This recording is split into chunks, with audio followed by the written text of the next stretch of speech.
Celtic Myths and Legends by T.W. Rolleston. Chapter 3. The Irish Invasion Myths. Angus Og. Angus Og. Angus the Young, son of the Dagda, by Boanna, the River Boyne, was the Irish god of love. We saw him in the Prince of Water card in the Wicca Tarot, and my reworking of that. Of course, I'm not Wicca, never been Wicca, so my intentions were a bit different, but I was conveying information more than saying, oh, this is my god. Because I definitely wasn't saying that. His place was supposed to be at Newgrange, on the Boyne. 4 bright birds that had ever hovered about his head were supposed to be his kisses, taking shape in this lovely form, and at their singing love came springing up in the hearts of youths and maidens. Once he fell sick of love for a maiden whom he had seen in a dream. He told the cause of his sickness to his mother, Boanna, who searched all Ireland for the girl, but could not find her. Then the Dagda was called in, but he too was at a loss, till he called to his aid Bove the Red, king of the Danans of Munster, the same whom we have met with in the tale of the children of Lair, and who was skilled in all mysteries and enchantments. Bove undertook the search, and after a year had gone by, declared that he had found the visionary maiden at a lake called the Lake of the Dragon's Mouth. A few examples, greedy. And, okay, here by the lake he wrought.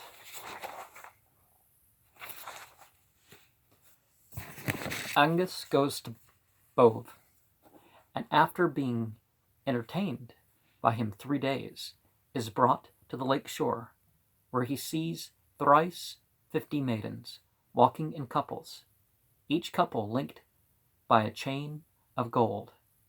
But one of them is taller than the rest, by head and shoulders. "And that is she!" cries Angus. "Tell us by what name she is known." Bove answers that her name is Car, daughter of Athol and Ubal, a princess of the Danans of Connacht. Remember, we see this in the Princess of Water card in that series that I aforementioned. Angus laments that he is not strong enough to carry her off from her companions, but on Bove's advice betakes himself to Ailill and Mav, the mortal king and queen of Connacht, for assistance. The Dagda and Angus then both repair to the palace of Ailill, who feasts them for a week, and then asks the cause of their coming. When it is declared, he answers, "We have no authority over Athol and Ubal."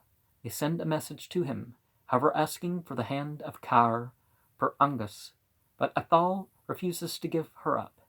In the end, he is besieged by the combined forces of Ailill and the Dagda, and taken prisoner. When Car is again demanded of him, he declares that he cannot comply, for she is more powerful than I. He explains that she lives, alternately, in the form of a maiden and of a swan, year and year about. And on the 1st of November next, he says, you will see her with 150 other swans at the Lake of the Dragon's Mouth. And this is surely adapted from a Samhain myth, and That would be cross-quarter night. But the idea, okay, All Hallows, All Hallowtide, Halloween, All Saints Day, so they kind of put it on that framework instead of later, by about a week. And I am recording this on the fourth night of Samhain of this year. Angus goes there at the appointed time and cries to her, "Oh, come and speak to me." Who calls me Ex-Car?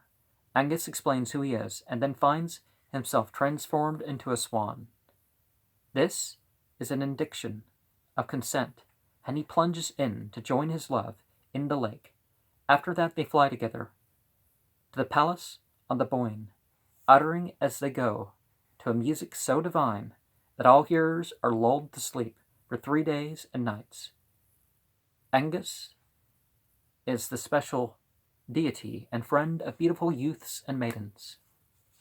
Dermot of the Love Spot, a follower of Finn Mac Cumhall, and lover of Grania, of whom we shall hear later, was bred up with Angus in the palace of the Boyne, in the palace on the Boyne. He was the typical lover of Irish legend. When he was slain by the wild boar of Ben Bulben, Angus revives him and carries him off to share his immortality in his fairy palace. Well, the fire beings, that's the thing people don't get. The fire beings do have, some of them are more watery, some of them are more airy, some of them are more earthy.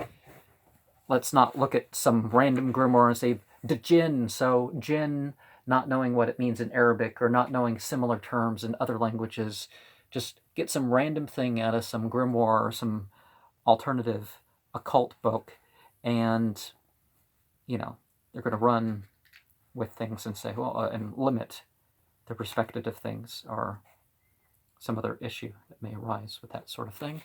But if you turn to The Blonde Stranger in the Creek playlist, you'll see my reference to whom I personally call the Princess of Cups.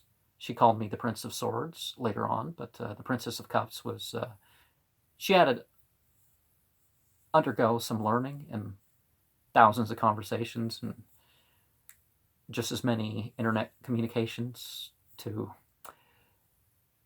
figure out, to arise at a similar sort of name for me. But one will see how she fits in that category, even though I did not marry her. She's gonna keep that title.